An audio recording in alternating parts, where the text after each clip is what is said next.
আপনারা আমার সামনে একটি কন্ট্যাক্ট ফর্ম দেখতে পাচ্ছেন। আমি যদি এই কন্ট্যাক্ট ফর্মটিকে ফিল আপ করে সাবমিট করি, কন্ট্যাক্ট ফর্মটা ফাংশনাল এবং আমাকে বলতেছে যে ইমেলটা ডেলিভারি হয়েছে।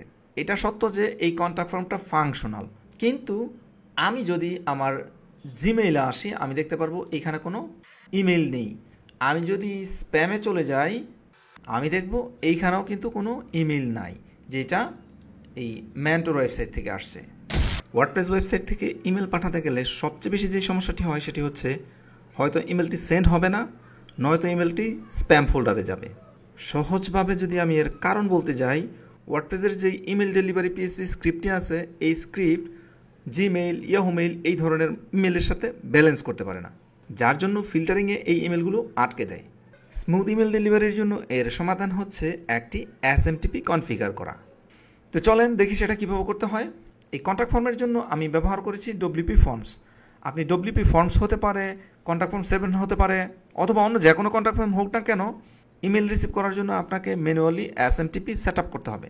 এর জন্য আমি চলে আসছি প্লাগইনসে এবং এখানে আমি নতুন একটি প্লাগইন ইনস্টল করব। আমি সার্চ করব ডব্লিউপি মেইল এসএমটিপি। সার্চ করলে এখানে অনেকগুলো প্লাগইন চলে আসবে। এর মধ্য থেকে আমরা ব্যবহার করব এই প্লাগইনটিকে। তো আমরা এখানে ইনস্টল নাও বাটনে ক্লিক করব, এরপর অ্যাক্টিভ করে দেব। আমরা গো ব্যাক টু ড্যাশবোর্ডে ক্লিক করব। এখন আমাদেরকে এটা কনফিগার করতে হবে। এখানে আমরা যদি একটু নিচে স্ক্রল করি দেখব এখানে অনেকগুলো মেইলার আছে। এখানে ডিফল্ট যে মেইলার, এটা থেকে কিন্তু আমরা ইমেল রিসিভ করতে পারি না। এছাড়াও কিন্তু এখানে বেশ কিছু মেইলার আছে। হ্যাঁ, এর মধ্যে থেকে আমরা গুগল ব্যবহার করতে পারি, এখান থেকে আমরা আউটলুক ব্যবহার করতে পারি, আমরা জোহো মেল ব্যবহার করতে পারি। এর বাহির থেকে যদি আমরা কোনো ইমেল ব্যবহার করতে চাই সেক্ষেত্রে আমরা এখানে সিলেক্ট করব আদার। বাট এই ভিডিওতে আমি আপনাদেরকে দেখাবো কিভাবে জিমেইলকে কনফিগার করতে হয়, কারণ মোস্ট অফ ইউজার জিমেইল ব্যবহার করে। আপনারা যদি অন্য কোনো ইমেল সেট আপ করতে চান সেটা আমাকে ভিডিওর নিচে কমেন্ট করে জানাতে পারেন। যাই হোক, আমরা যদি একটু প্রথম থেকে দেখি, আমরা এখানে দেখব যে লাইসেন্স কি। আপনি যদি ফ্রি ইউজার হন তাহলে আপনাকে এখানে লাইসেন্স দিতে হবে না। যদি আপনি তাদের প্রো ইউজার হন সেক্ষেত্রে এখানে তাদের লাইসেন্সটাকে দিয়ে এটা অ্যাক্টিভ করে নিতে হবে। এরপর যেই ইমেইলে আপনি ইমেল রিসিভ করতে চান ওই ইমেলটা এখানে দিয়ে দিবেন। আর ফোর্স ফ্রম ইমেল এটা অবশ্যই অন করে দিবেন, এবং এর পাশাপাশি ফোর্স ফ্রম নেম এইটা অন করে দিবেন, যেন যে ইমেল রিসিভ করবেন সেক্ষেত্রে যেন এই নাম এবং এই ইমেল থেকে আপনি ইমেল রিসিভ করেন। এখানে যদি আমরা দেখি দেখব যে এইটা হচ্ছে নাম, এইটা হচ্ছে নাম, এইটা হচ্ছে ইমেইল। ঠিক আছে, তো আপনি এখানে অন্য কোনো নাম নিতে পারেন, সমস্যা নাই। আমরা যদি শুধু মেন্টর দিই আমরা দিতে পারি, শুধু মেন্টর দিলাম আর এই ইমেলটা দিলাম। সেক্ষেত্রে কি হবে, আমরা নামটা দেখব এখানে মেন্টর আর এখানে দেখব এই ইমেলটা। তো এইটুকু ঠিক আছে। তো আমরা এখানে কি করছি, ফোর্স ইমেল আর এইদিকে আমরা দিয়েছি হচ্ছে ফোর্স নেম, এই দুইটা। আর এইখানে আমরা আমাদের একটা ইমেল দিয়ে দিয়েছি আর এখানে আমরা আমাদের নাম দিয়ে দিয়েছি। এটা তো আমাদের মেন্টর ওয়েবসাইট, আপনি সরাসরি আপনার নাম ব্যবহার করতে পারেন, কোনো সমস্যা নাই। এরপর যদি নিচে আসেন, এইখানে আরেকটু সেট আপ করতে হবে আমাদেরকে। অনেকেই এই সেট আপটাকে ঝামেলা মনে করেন, আর গুগলের লাস্ট আপডেটের কারণে আগে যারা ডব্লিউপি মেইল এসএমটিপি কনফিগার দেখিয়েছেন তাদের টিউটোরিয়ালটা আর এখন কাজ করতেছে না। তো আমি একেবারে লেটেস্ট আপডেটের মধ্যে কিভাবে এটাকে কনফিগার করতে হয় আমি আপনাদেরকে দেখিয়ে দিচ্ছি। ব্যাপারটা একেবারে খুব সোজা, খুব সহজ, কিন্তু আপনি তাড়াহুড়ো করতে পারবেন না, ঠান্ডা মাথায় বাকি অংশটুকু দেখতে হবে। আমরা এটা কনফিগার করার জন্য আমরা চলে যাব গুগল ক্লাউড কনসোলে। সার্চ করলে আমরা এটা পাবো, গুগল ক্লাউড কনসোল। আমরা এখানে এই যে টপে কনসোলের মধ্যে ক্লিক করব। এখানে আরেকটা বিষয় লক্ষণীয়, আপনি কোন ইমেল দিয়ে এটা কনফিগার করতেছেন এটা একটু এনশিওর হয়ে নেবেন। যদিও আপনি যে কোনো ইমেল দিয়ে কনফিগার করতে পারবেন, বাট আমার ক্ষেত্রে হয় কি, আমি এক একটা ওয়েবসাইটের জন্য বা এক একটা প্রজেক্টের জন্য আমি আলাদা আলাদা জিমেল অ্যাকাউন্ট খুলি। যেমন এখানে মেন্টরের জন্য আলাদা ইমেল আছে, এখানে ক্লিক করে আমি মেন্টরের ইমেলটা দেখিয়ে দিচ্ছি। প্রথমবার এখানে আসলে আমাদেরকে তাদের টার্মস অ্যান্ড কন্ডিশন এগ্রি করে নিতে হবে। এরপর আমাদেরকে এখান থেকে একটি প্রজেক্ট সিলেক্ট করতে হবে অথবা প্রজেক্ট ক্রিয়েট করতে হবে। আমি এখানে সিলেক্ট এ প্রজেক্টে ক্লিক করতেছি।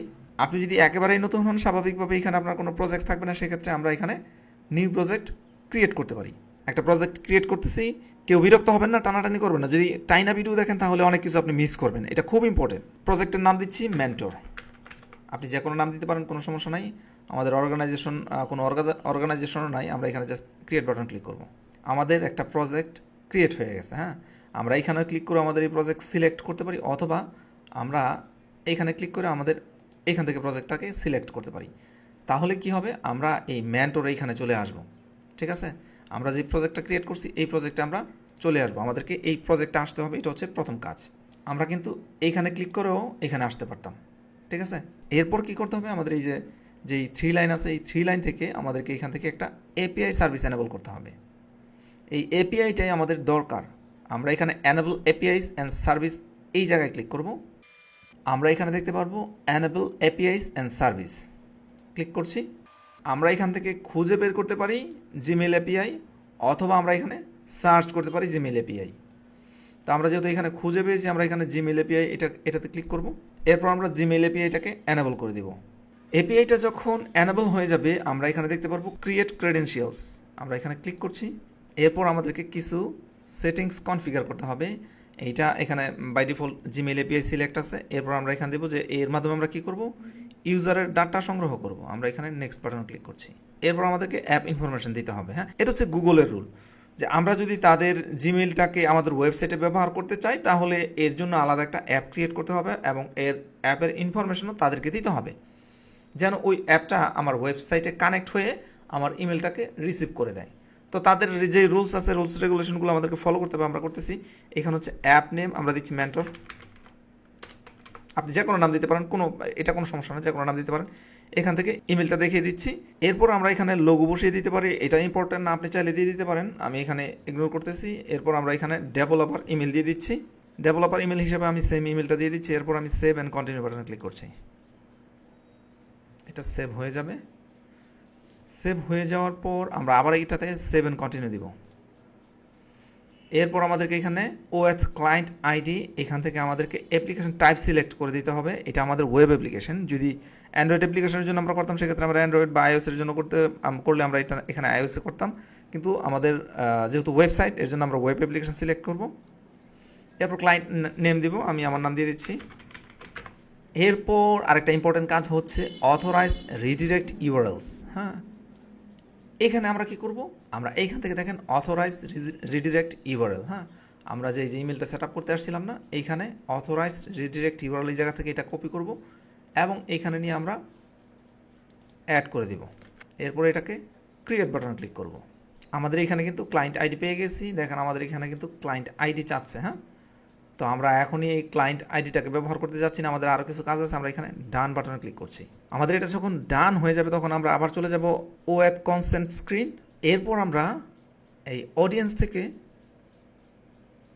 এই যে অ্যাপটা ক্রিয়েট করেছি, এই অ্যাপটাকে পাবলিশ করে দিব। এই অ্যাপটা যতক্ষণ পর্যন্ত পাবলিশ করবো না, ততক্ষণ পর্যন্ত আমরা ইমেল রিসিভ করতে পারবো না। তো আমরা এটাকে পাবলিশ করে দিচ্ছি।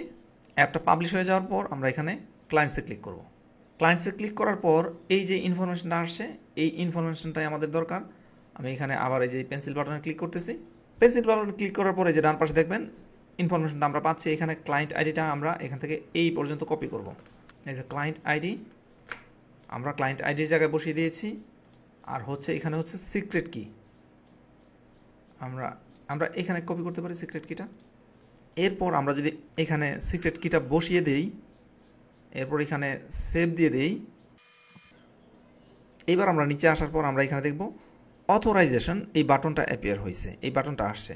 তো এই বাটনে আমাদেরকে এখন ক্লিক করতে হবে। এটা আমাদেরকে ওই ইমেলের সাথে কানেক্ট করে দিতে হবে। চলো আমরা ক্লিক করি। এরপর যেই ইমেল দিয়ে আমি কাজটুকু কনফিগার করছি, যেই ইমেলে আমি আমার অ্যাপটা সেট আপ করছি, ওই ইমেলটাকে আমি এখানে দেখিয়ে দেব। আমাকে এখানে অ্যাডভান্সে ক্লিক করে এটাকে গো টু wp-mail@smtp.com ক্লিক করতে হবে। ভয় পাওয়ার কিছু নেই। তো আমরা এরপর কন্টিনিউ বাটনে ক্লিক করব। আমাদের কাজ কিন্তু সম্পন্ন হয়ে গেছে। দেখেন এটা এখন সেভ হয়ে গেছে এবং সর্বশেষ আমাদেরকে এখানে সেভ সেটিংস দিয়ে দিতে হবে। এখন আমি বিশ্বাস করি, আমি যদি এখান থেকে এখন ইমেল পাঠাই, তাহলে আমি ইমেলটা আমার জিমেলে রিসিভ করব। চলুন আমরা এটাকে রিফ্রেশ করি। ফাইনাল একটা রিফ্রেশ করে এই ফর্মসটা ফিল আপ করার পর আমরা যদি এখানে সাবমিট বাটনে ক্লিক করি, আমরা দেখব আগের মতোই এখানে আমাদেরকে বলতেছে যে ইমেলটা ডেলিভারি হয়েছে। চলেন আমরা দেখি ইমেলটা আসলে ডেলিভারি হয়েছে কিনা। মেন্টর ইমেলটাতে ঢুকে গেছি। এই যে দেখেন আমাদের ইমেলটা কিন্তু চলে আসছে। হ্যাঁ, এটা কিন্তু স্প্যাম ফোল্ডারে যায় নাই, এটা স্প্যাম ফোল্ডারে যায় না, এটা কিন্তু আমাদের একেবারে ইনবক্সে চলে আসছে। কি আছে, নাম, মোবাইল নাম্বার, ইমেল অ্যাড্রেস এবং আমি যেই ইনফরমেশনটা দিয়েছি, এই ইনফরমেশনটা এখানে চলে আসছে। সুতরাং এই কন্ট্যাক্ট ফর্মটা এখন 100% ফাংশনাল। শুধু এইটা না, আমরা যদি এরকমের করে প্রথমে একবার এটাকে সেট আপ করে দিতে পারি, তাহলে আমাদের ওয়েবসাইটে যত কন্ট্যাক্ট থাকবে যত কন্ট্যাক্ট ফর্ম থাকবে, যেমন আমাদের এই ওয়েবসাইটের হোম পেজেও কিন্তু একটা কন্ট্যাক্ট ফর্ম আছে, এই যে নিচে একটা কন্ট্যাক্ট ফর্ম আছে। এখন এই কন্ট্যাক্ট ফর্ম থেকেও যদি আমরা কন্ট্যাক্ট করি সেটাও কিন্তু আমাদের এই ইমেলে চলে আসবে। শিক্ষার্থী বন্ধুরা, আমি আশা করছি আমার আজকের ভিডিওটি আপনাদের কাছে ভালো লেগেছে। পরবর্তীতে কী বিষয়ে ভিডিও দেখতে চান সেটা আমাকে কমেন্ট করে জানাতে পারেন। আপনাদের সাথে দেখা হচ্ছে মেন্টরের পরবর্তী ভিডিওতে নতুন কোনো টপিক নিয়ে। সে পর্যন্ত সবাই ভালো থাকুন, সুস্থ থাকুন, সেই প্রত্যাশায় আজ বিদায় নিচ্ছি। আল্লাহ হাফেজ।